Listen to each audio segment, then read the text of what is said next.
Hello everyone, welcome back to the new Lakshya Academy. ये आपका जो है नया चैनल आपका न्यू लक्ष्य एकेडमी का, जिसमें आपको एकेडमिक्स 9 से लेकर 12 तक की फ्री ऑफ कॉस्ट स्टडी कराई जाएगी। जिसके अंदर हमने स्टार्ट की है अपने न्यू एनसीईआरटी की सीरीज, जिसके अंदर आपको साइंस का जो पोर्शन है ना, उसमें चैप्टर वाइज समरी और माइंड मैप के थ्रू कुछ जो है की टर्म्स के थ्रू जो है ना आपके चैप्टर की समरी रिवाइज कराई जाएगी। देखो, जैसे मैंने फर्स्ट क्लास में आपको बताया कि जो बेसिक डिफरेंस है आपका एनसीईआरटी का, वो जो पुरानी वाली एनसीईआरटी है और नई वाली एनसीईआरटी के अंदर कौन से चैप्टर जो है आपके मतलब नए ऐड ऑन हुए हैं। और जो आपकी नई एनसीईआरटी है वो थोड़ा सा डिटेल एनालिसिस है आपका। डिटेल एनालिसिस किस चीज़ का है? जैसे कि आप प्रैक्टिकल जो नॉलेज है आपको वो थोड़ी ज़्यादा दी गई है इसके अंदर, क्योंकि फर्स्ट वाली जो एनसीईआरटी थी, इससे प्रीवियस जो एनसीईआरटी है आपकी, उसके अंदर आपका थ्योरेटिकल पोर्शन जो है उस पर ज़्यादा फोकस था। लेकिन जो नई वाली एनसीईआरटी है, जिसका नाम ही आपका एक्सप्लोरेशन है, इसके अंदर आपको जो प्रैक्टिकल नॉलेज है, ताकि बच्चा जो है वो प्रैक्टिकल के थ्रू चीज़ों को समझे, अंडरस्टैंड करे। देख, जैसे कि आपका चैप्टर 1 है एक्सप्लोरेशन। आपको पता है कि आपका फर्स्ट चैप्टर जो है साइंस का वो है आपका एक्सप्लोरेशन, जिसका मेन चैप्टर का जैसे नाम से ही आपको पता चल रहा है कि एक्सप्लोर एक्सप्लोर मतलब किसी भी चीज़ को एक्सप्लोर करना, खोज करना। ये कैसे होता है? Entering the world of the secondary science, यानी कि आप सेकेंडरी एजुकेशन में आ चुके हो, जिसके अंदर आपको अपने मेंटल डेवलपमेंट को थोड़ा सा क्या करना है, इन्हांस करना है। फर्स्ट टर्म है आपकी कि science. What is science? Science क्या है? साइंस एक जर्नी है जो कि क्यूरियोसिटी से स्टार्ट होती है आपकी। क्यूरियोसिटी आएगी अगर आप देखो कोई भी चीज़ है, जैसे आप कोई भी बंदा है, कोई भी अगर आप लोग बाहर जाते हो, जैसे आप स्टार्टिंग में जो बच्चा होता है वो अपनी फैमिली के अंदर मतलब अंदर अंदर रहता है, तो उसको ज़्यादा प्रैक्टिकल नॉलेज नहीं होती। जो उसकी फैमिली उसको सिखाते हैं, बताते हैं, वही वही चीज़ें वो मतलब अपने अंदर इनहैंस करता है।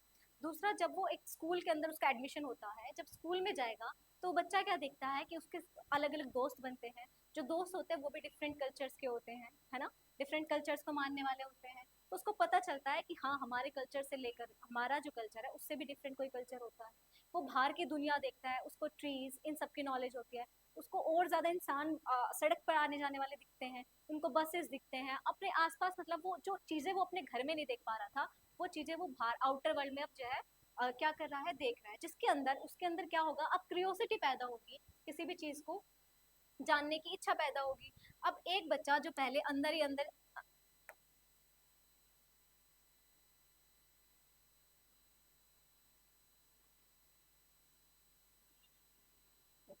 जो एक बच्चा फर्स्ट में क्या कर रहा था कि जब अपने घर के अंदर घर के एनवायरनमेंट में अडेप्ट कर रहा था अपने आप को, तो उसके अंदर उतनी ज़्यादा क्यूरियोसिटी नहीं थी। लेकिन जब वो आउटर वर्ल्ड के साथ इंटरेक्ट करता है तो उसके अंदर क्या होता है, उसकी क्यूरियोसिटी बढ़ती है चीज़ों को लेकर के। उसके दिमाग में उससे रिलेटेड क्वेश्चंस आएंगे, क्यूरियोसिटी बढ़ेगी, उसके दिमाग में क्वेश्चंस आएंगे। फिर उसके कुछ मॉडल्स उसके इवॉल्व होंगे कि किस तरह से फिर वो उस चीज़ को क्या करेगा, एविडेंस, उसको उस चीज़ के प्रूफ चाहिए कि अगर ये चीज़ हो रही है तो इसके ये किस बेसिस पर हो रही है, इसका क्या एविडेंस है। जैसे स्टार्टिंग में कोई बच्चा होता है, उसकी मम्मी, अगर वो अपनी मम्मी को या अपने पेरेंट्स को पूजा करते हुए देखता है, तो नॉर्मली वो जा करके पूजा करने स्टार्ट कर देता है। ना तो उसको ये पता है कि हम वर्शिप करते किस लिए हैं, ना उसको ये पता है कि ये कौन से भगवान। उसको बता दिया जाता है कि भाई ये भगवान है, तो उसके दिमाग में वो माइंड मैप छप जाता है कि ये भगवान है। लेकिन उसको ये नहीं पता कि हम कर क्यों रहे हैं, किस बेसिस पर कर रहे हैं, इससे होगा क्या। तो ये जो है, ये चीज़ें कौन सिखाता है आपको? साइंस। साइंस जो है वो प्रैक्टिकल नॉलेज आपको ज़्यादा फोकस करता है कि प्रैक्टिकल नॉलेज की जो अंडरस्टैंडिंग आप गेन करते हो ना अपने एक्सपीरियंसेस के थ्रू, उस पर ज़्यादा फोकस करता है आपका साइंस। ये चीज़ों की क्रेडिट जो रिलायबिलिटी होती है किसी भी चीज़ की, क्या कोई चीज़ वैलिड है, किस तरीके से जो वैलिड है, उस चीज़ को फॉलो करते हुए आप साइंस की स्टडी करते हो, उसको समझते हो। द वर्ल्ड अराउंड अस, आपके जो चारों ओर एनवायरनमेंट है, एडेप्टेशन है, किस तरह से आप अपने एनवायरनमेंट के साथ अपने आप को अडेप्ट कर रहे हो, ये सारी चीज़ें क्या हैं, आप एक्सप्लोरेशन वाले चैप्टर के अंदर समझने की कोशिश करोगे कि किस तरह से एक बच्चा जो है आउटर वर्ल्ड के साथ अपने आप को अडेप्ट करता है। उसके दिमाग में जो क्यूरियोसिटी उत्पन्न होती है, उससे जो क्वेश्चंस रेज होंगे, मतलब इवोल्व होंगे उसके दिमाग के अंदर, उसके वो आंसर्स ढूंढेगा। अब आंसर्स ढूंढेगा तो उसको कुछ एफर्ट करने पड़ेंगे। जब अब वो एफर्ट दिखाएगा तो उससे क्या होगा, उसको एक्सपीरियंस मिलेगा खुद का, जो एक्सपीरियंस उसके लेटर मतलब लेटर फेज में उसके काम आएंगे। ठीक है, तो ये जो चैप्टर है आपका बेसिक चैप्टर है, जिसका नाम है आपका एक्सप्लोरेशन। ठीक है, इस चैप्टर में आपने क्या पढ़ा कि जो एक्सप्लोर का मतलब है वो क्या होता है। एक्सप्लोर का मतलब ही होता है खोज, किसी भी चीज़ की खोज। देखो, साइंस जो है आपकी हेल्प करती है अंडरस्टैंड करने में नेचर को किस वे में मतलब किस तरीके से आप अपने नेचर को जो है ना ऑब्जर्व करके, रीजनिंग एंड एविडेंस करके। देखो, मान लो कि कोई बच्चा है, वो पार्क जाता है, डेली बेसिस पर पार्क जाता है, छोटा बच्चा होता है, पार्क जाता है, अपने दोस्तों के साथ खेलता है, छोटा सा बच्चा होता है, खेलने के बाद वापस आ जाता है। लेकिन जैसे जैसे उस बच्चे का डेवलपमेंट फेज मतलब स्टार्ट होता है, थोड़ा और बड़ा होगा, तो उसको नेचर के अकॉर्डिंग भी क्यूरियोसिटी होगी। अब उसको मान लो कि उस पार्क के अंदर डिफरेंट डिफरेंट तरह के फ्लावर्स के पेड़ हैं।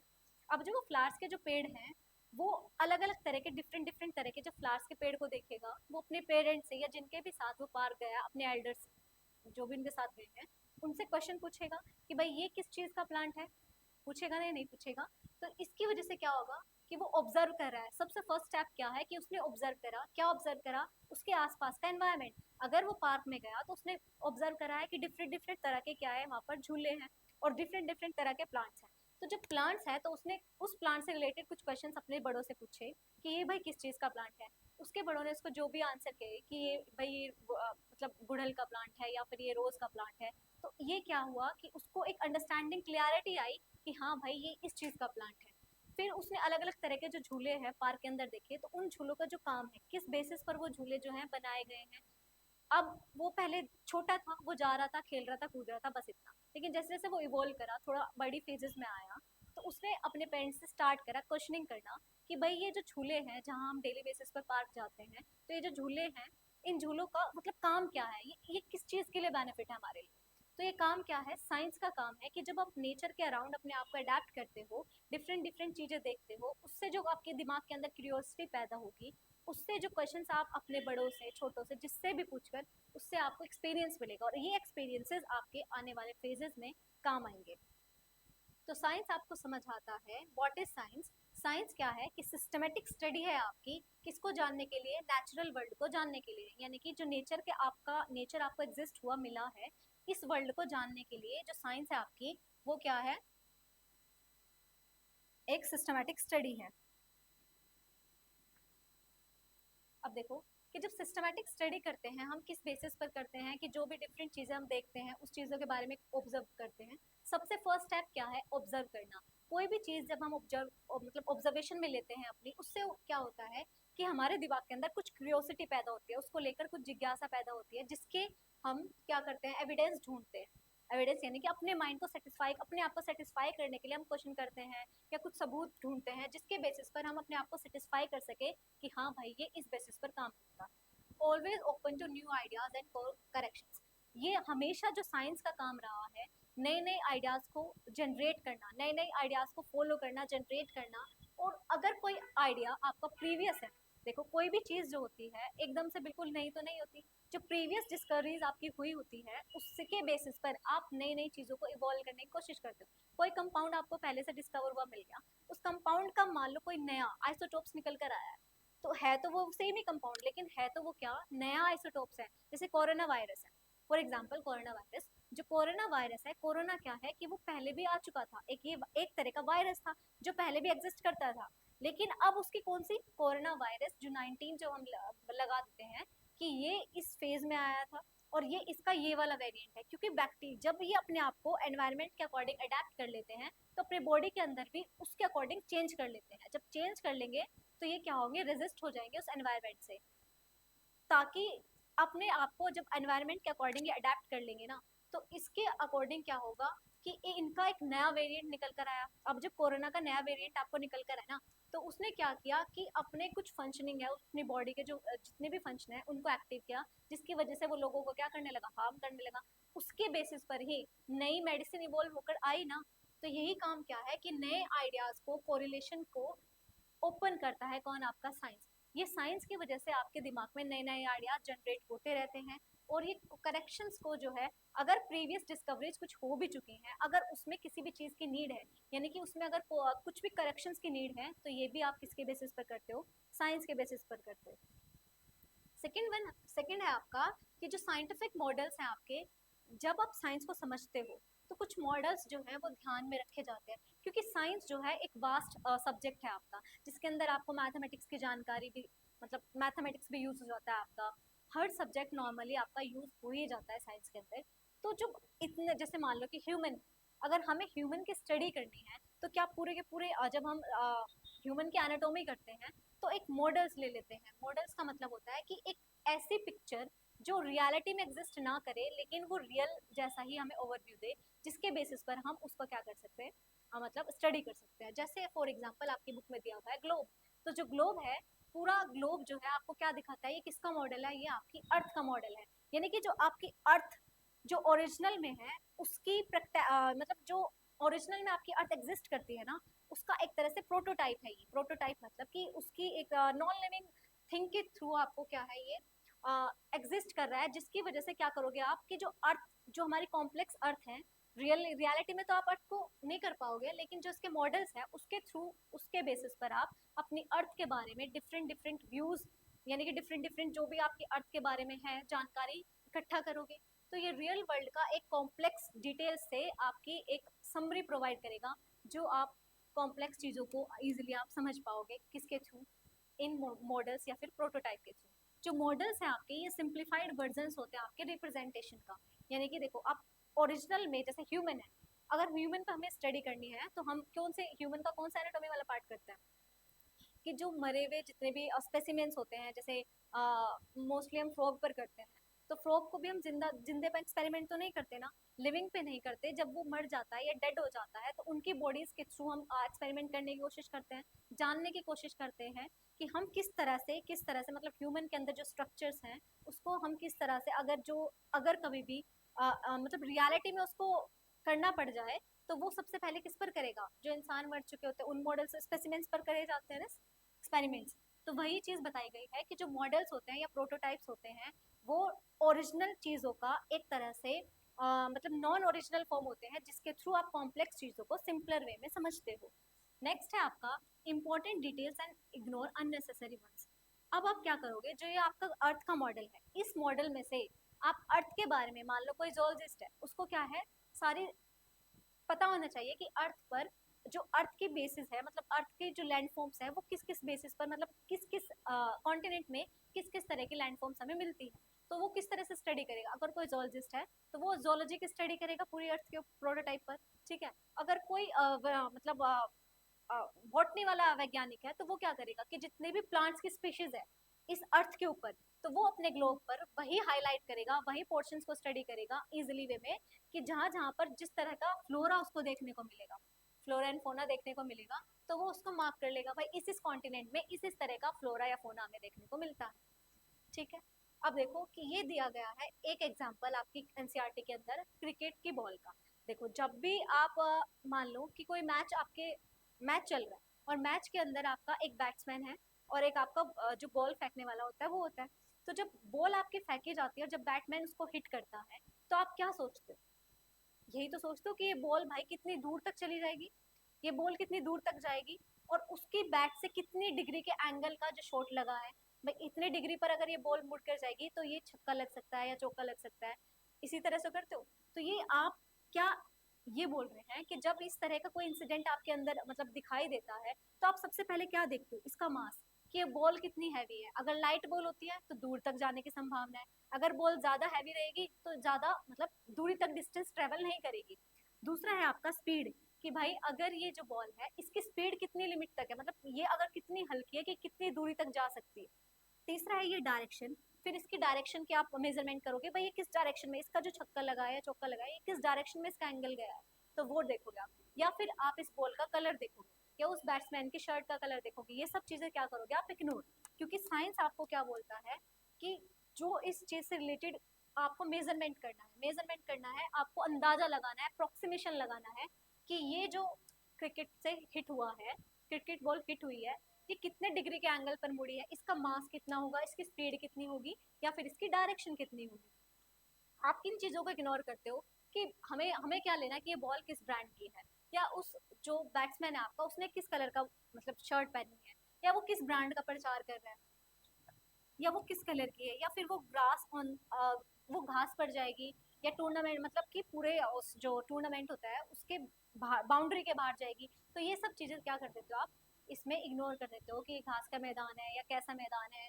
आपको जो मेन चीजें फोकस करनी है वो इसके मास पर, स्पीड पर, डायरेक्शन पर। तो साइंस यही समझाती है कि आप किस किस तरह से इन चीजों को साइंस के थ्रू देख रहे हो। ठीक है। साइंस में मेजरली आप अप्रोक्सीमेशन लगाना भी, अब देखो जो मास स्पीड और डायरेक्शन है ये किस तरह से, अब इसमें फॉर्मूला यूज हो जाएगा, तो इसमें मैथ्स का भी आप यूज कर लोगे। स्पीड का फॉर्मूला लगा के आप डिस्टेंस निकालना चाहते हो, स्पीड इनटू में टाइम हो जाएगा। तो यहाँ पर क्या है, ये आपका सिंपल जो मैथमेटिक्स टर्म्स फॉर्मूलाज है वो भी आपके यूज हो गए। तो साइंस एक ब्रॉड सब्जेक्ट है जिसके अंदर आप धीरे धीरे कर करके मतलब कि मैथ्स, रीजनिंग, लॉजिकल जो पावर है आपकी वो भी यूज हो जाती है। थर्ड वन है आपका,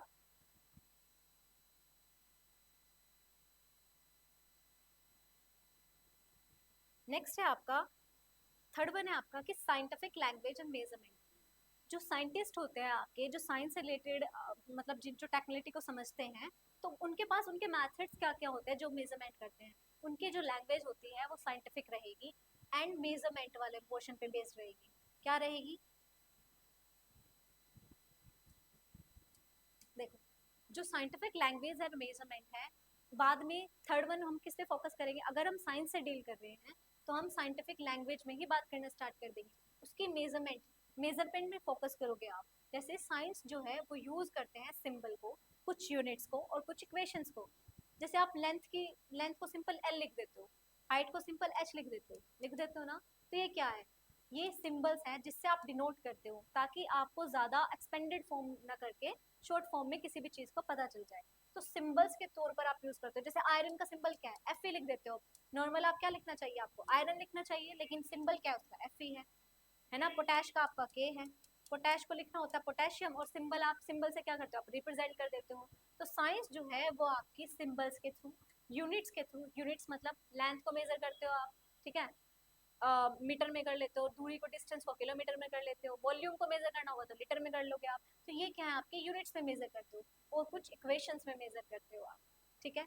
कुछ लैंग्वेज जो है वो वर्ल्ड वाइड मान्य होते हैं। अब जो साइंस के जो लैंग्वेजेस हैं, ये लैंग्वेजेस ऐसी हैं कि ये ऐसा नहीं है कि ये एक ही कंट्री के अंदर वैलिड रहेगी, नहीं। जो ये टर्म्स है, जो ये सिंबल्स हैं आपके, ये पूरी ऑल ओवर वर्ल्ड उसके अंदर क्या रहेंगे, मान्य रहेंगे। जिसकी वजह से जो साइंस है आपका वो एक ही जैसा मतलब यूनिवर्सली अडेप्ट मतलब यूनिवर्सली एक्सेप्टेड रहेगा ये सिंबल्स, ठीक है। Quantities are measured using standard units. जो क्वांटिटी है आपकी उसको क्या करोगे आप, स्टैंडर्ड यूनिट के अंदर मेजर करोगे। स्टैंडर्ड यूनिट्स के अंदर एसआई, जिसको बोलते हैं हम एसआई यूनिट्स, ठीक है। थर्ड फोर्थ वन है आपका,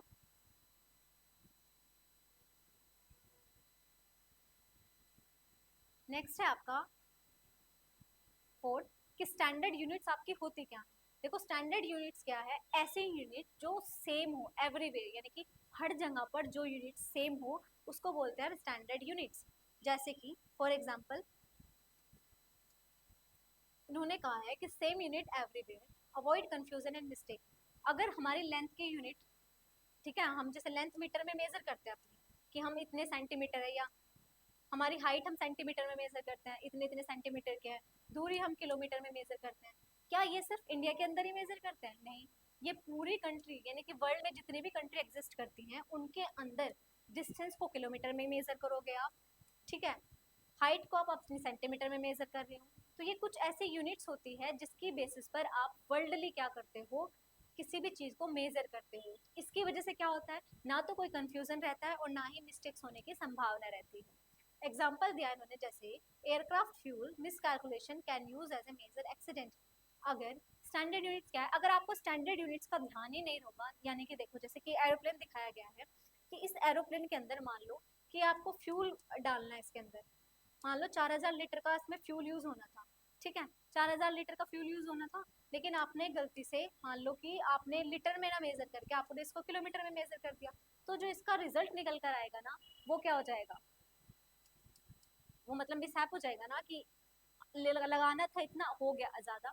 या ज्यादा और कम की जो चीज है ना, ये क्या हो जाएगा कि इसके बेसिस पर आपका एरोप्लेन में इनसे मतलब एक्सीडेंट होने की संभावना भी हो जाएगी, जिसकी वजह से आपका कैलकुलेशन का जो लेवल है ना वो गलत हो जाएगा। होना था इतना, हो इतना गया। तो जब आपको अगर यूनिट का कन्वर्जन याद नहीं होगा ना, कि किस यूनिट से किस यूनिट में कन्वर्ट करके हमें मेजरमेंट करके किन चीज़ों को यूज़ करना है, उसकी वजह से मिस कैलकुलेशन होने की संभावनाएं पैदा हो जाती हैं, और जिसकी वजह से कोई मेजर एक्सीडेंट होने का भी मतलब संभावनाएं हो जाएगी। जैसे कि ऑलवेज यूज स्टैंडर्ड यूनिट। अगर आपको एरोप्लेन के अंदर मान लो फ्यूल भरना है तो उस फ्यूल की आपको मेजरमेंट होनी चाहिए कि इतने लीटर फ्यूल इतनी डिस्टेंस तक कवर करने के लिए इनफ रहेगा। अगर ये मान लो कि बीच रास्ते में ही आपने फ्यूल थोड़ा बहुत ऊपर नीचे कर दिया, जैसे आप मार्केट में जाते हो, पैसों की थोड़ा बहुत ऊपर नीचे हो जाता है तो वो चल जाता है, लेकिन अगर इसमें फ्यूल का ऊपर नीचे हो गया ना तो ये क्या हो जाएगा, बहुत मिसहैप को, ट्रेजेडी को जन्म देगा, जिसकी वजह से बहुत बड़ा मेजर एक्सीडेंट होने की आपको क्या हो जाएगी, संभावनाएं हो जाएंगी। नेक्स्ट है आपका कि मैथमेटिक्स भी जो है आप साइंस के टर्म में करते हो। मैथमेटिक्स का यूज आप कहाँ पर करते हो, जैसे कि रिलेशंस को डिस्क्राइब करने के लिए, प्लस माइनस, जैसे आप बोर्ड मास का यूज करते हो, ये बोर्ड मास का जो फॉर्मूला यूज करते हो ये भी क्या है, एक तरह से ये मैथमेटिकल कुछ कैलकुलेशंस के जो सिंबल्स हैं, जब आप यूज करते हो इनको रिलेशन दर्शाने के लिए, जैसे ब्रैकेट को क्या करते हो, ब्रैकेट ओ से हो जाता है ओ, डी से हो जाता है आपका डिवाइड, एम से हो जाता है मल्टीप्लाई, ए से हो जाता है एडिशन, एस से हो जाता है सब्ट्रैक्शन। ठीक है, इन सिंबल का यूज आप करते हो, मान लो कि 5 प्लस में 5, इसका क्या मतलब है कि जो 5 है उसके साथ आपका नेक्स्ट वाले 5 का रिलेशन है, इन दोनों को हमको क्या करना है, मर्ज करना है, इकट्ठा करके और जोड़ करके एक यूनिट में कन्वर्ट करना है, जिसके एक प्रॉपर मतलब खुद का एक अमाउंट होगा। तो 5 प्लस 5 करके हम 10 लिख देते हैं यहाँ पर। 5 प्लस 5 क्या हो गया, 5 प्लस 5 10, यस मान लो ये सेंटीमीटर में था, ये भी सेंटीमीटर में था, तो ये क्या हो जाएगा, 10 सेंटीमीटर हो जाएगा। ठीक है, तो ये क्या करता है, कैलकुलेशन को मेजर करने में और प्रिडिक्ट करने में हेल्प करता है। प्रिडिक्शन मतलब हम अप्रोक्सीमेशन लगा सकते हैं। लैंग्वेज देखो, E is equal to M C square, language of science becomes more clear and precise. ये बोल रहे हैं कि जो साइंस की लैंग्वेजेस होती हैं वो बहुत ज़्यादा प्रिसाइज और कैलकुलेट वर्जन पर काम करती है। जैसे मान लो कि आप एक्सपेरिमेंट करना है, कोई एक्सपेरिमेंट करना है, जैसे अभी आपका लैंड पे मून पे लैंडिंग हुई थी ना, अगर उस लैंडिंग में थोड़ा बहुत भी ऊपर नीचे हो जाता ना, मतलब फ्यूल का डिपार्टमेंट, मतलब फ्यूल कितना जाएगा, उसका एयरक्राफ्ट का स्ट्रक्चर क्या होगा, है ना, तो इस तरह का पूरा जितना भी कैलकुलेशन है उसमें साइंस वाले बंदे अलग होते हैं। मैथ्स के कैलकुलेशन जो डिस्टेंस के मेजरमेंट करते हैं कि यहाँ से लेकर यहाँ तक की डिस्टेंस है तो इतना इतना फ्यूल इसमें लग जाएगा, और जो उस एरोप्लेन को एयरक्राफ्ट को बनाएंगे जो वहाँ मतलब अर्थ से अपने एक्सटीरियर एनवायरनमेंट में जाएगा, उसको मेजर करने के लिए या उसको बनाने के लिए अलग होते हैं, जिनको हम इंजीनियर्स बोलते हैं। तो साइंस जो है ना आपको बहुत ज़्यादा क्लियर और प्रिडिक्ट जो है किसी भी चीज़ की क्लियरिटी फॉर्म करता है। नेक्स्ट है आपका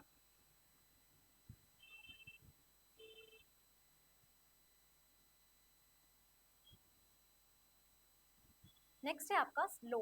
साइंस के अंदर आप कुछ लॉज पढ़ते हो, थ्योरीज पढ़ते हो और प्रिंसिपल्स पढ़ते हो।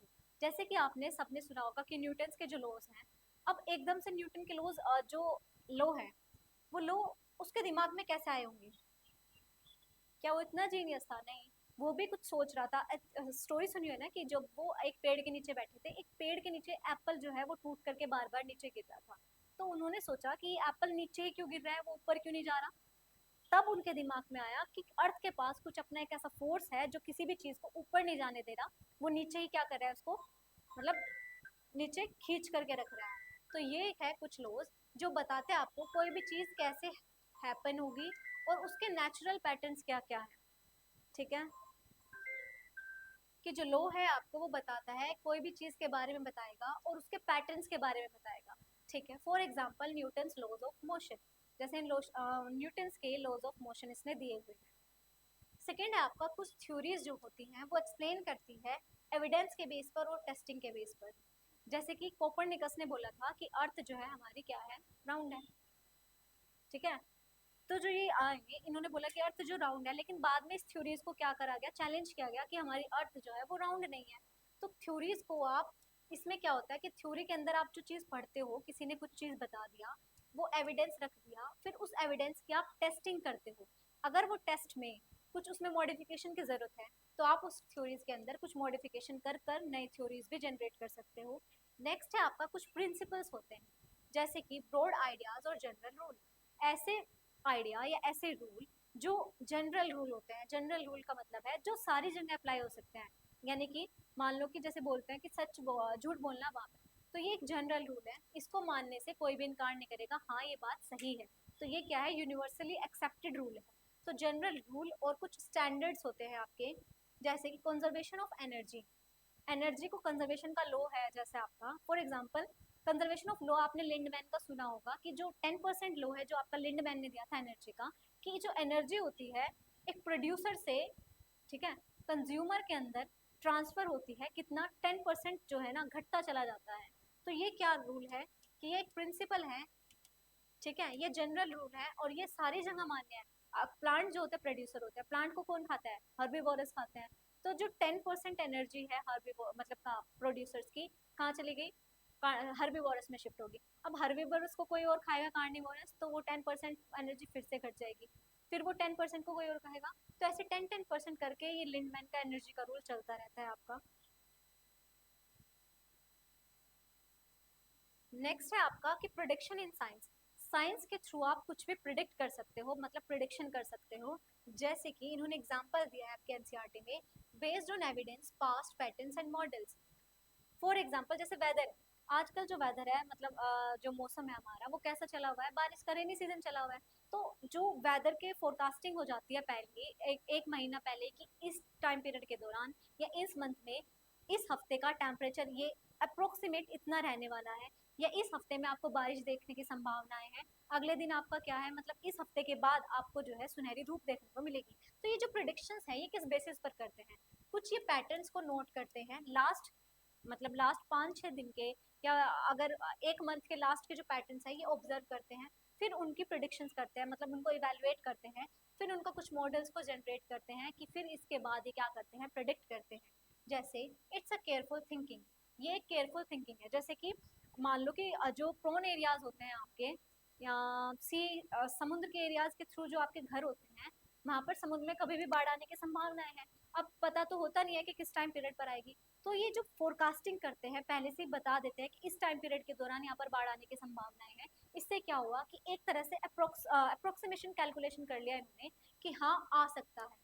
अगर आ सकता है तो पहले से लोगों को मतलब एक तरह से जानकारी दे दी जाती है, जिसकी वजह से वो अलर्ट पर रहते हैं, और अलर्ट पर रहेंगे तो वो क्या होगा, जान माल की हानि कम होगी, और जिससे उनका जो नुकसान होना था ना, मान लो कि किसी का 100% का नुकसान होना था, वो घट करके कितना आ जाता है, 50 या 40% के बेसिस पर आ जाता है। तो इतना जो हमने संसाधन है वो भी बचा लिया और लोगों की जान भी बचा ली। तो ये प्रिडिक्ट करने में हेल्प करता है ये प्लानिंग में और अंडरस्टैंडिंग में। ये ऑब्जर्वेशन आइडियाज और रिवाइज करता रहता है, यानी कि वो किस चीज को, जैसे कि वेदर फोरकास्टिंग वाले मैंने एग्जांपल दिया कि मान लो कि पूरे मंथ का इन्होंने पैटर्न नोट करा, और इन पैटर्न के बेसिस पर इन्होंने मतलब ऑब्जर्वेशन किया कि इस हफ्ते के दौरान यहाँ पर इस टाइम पीरियड पर बारिश रहने की संभावनाएं है।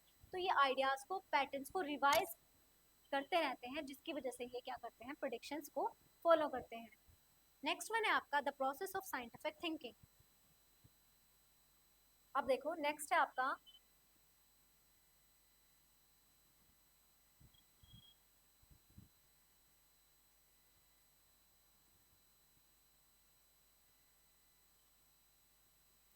देखो नेक्स्ट टॉपिक है आपका कि जो प्रोसेस है साइंटिफिक थिंकिंग की वो कैसे जनरेट होती है, यानी कि आप आपका जो दिमाग है वो लॉजिकल थिंकिंग की तरफ कब जा रहा है, कैसे पता चलेगा। आप पहले किसी भी चीज को आप ऑब्जर्व करो, देखो, जब आप ऑब्जर्व करते हो केयरफुली वर्ल्ड को, उसके बाद आपके दिमाग में क्यूरियोसिटी पैदा होती है उस चीज से रिलेटेड।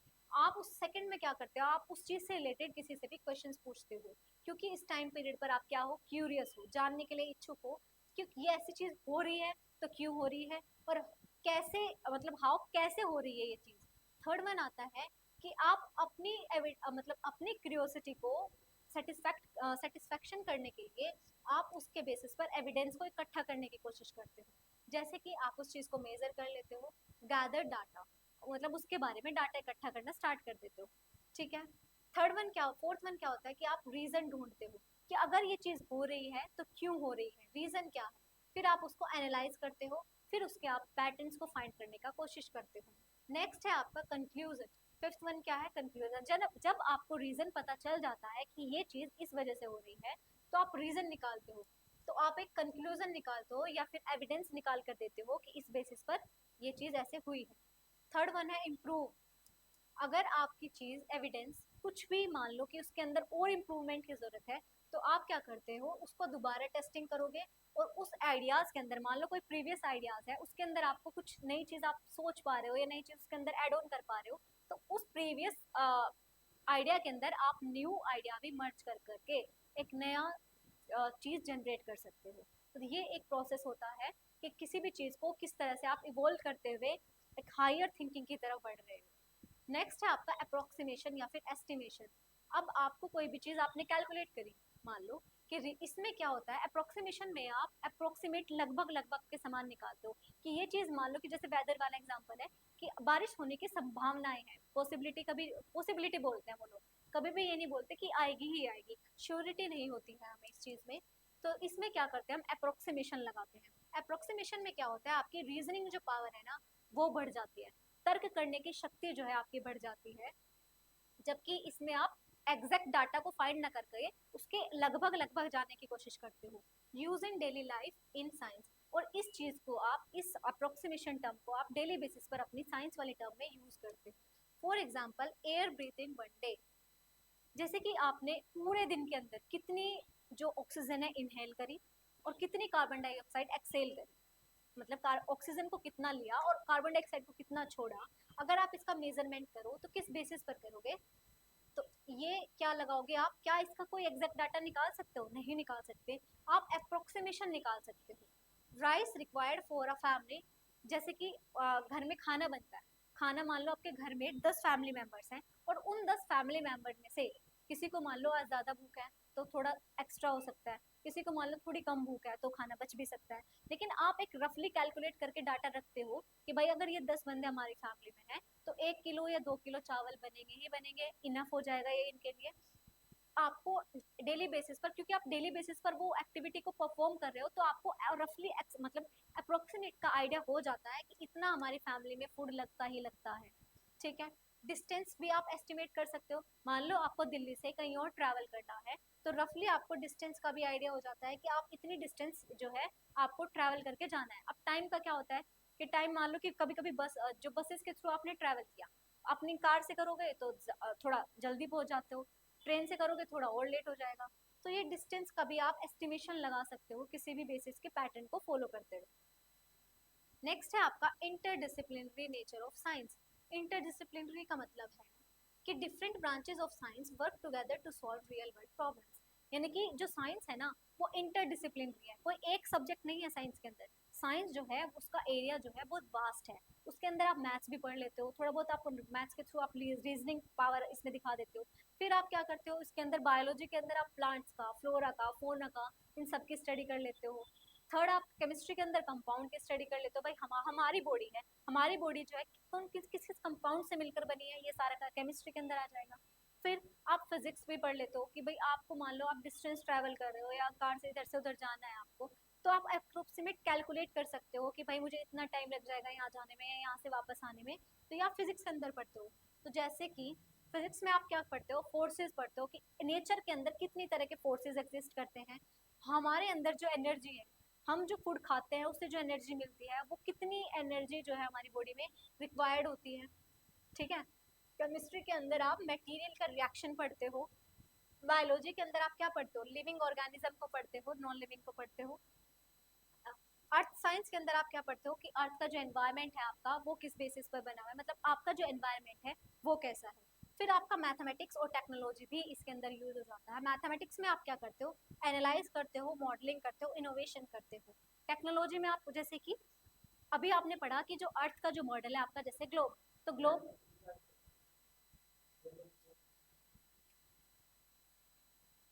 ठीक है, अभी आपने जैसे मैथमेटिक्स में पढ़ा ना कि मैथमेटिक्स में आपने पढ़ा कि अप्रोक्सीमेशन लगाते हो, तो अप्रोक्सीमेशन टर्म कहाँ है, ये मैथमेटिक्स से जनरेट हुआ है कि आप मैथमेटिक्स इसमें यूज हो गया जनरेट। जैसे फिजिक्स में आप पूरा रफली आधे से ज्यादा आपका फिजिक्स के न्यूमेरिकल्स जो है वो सारे सॉल्व किससे होते हैं, मैथ से सॉल्व होते हैं, उसमें आप फॉर्मूलाज यूज करते हो।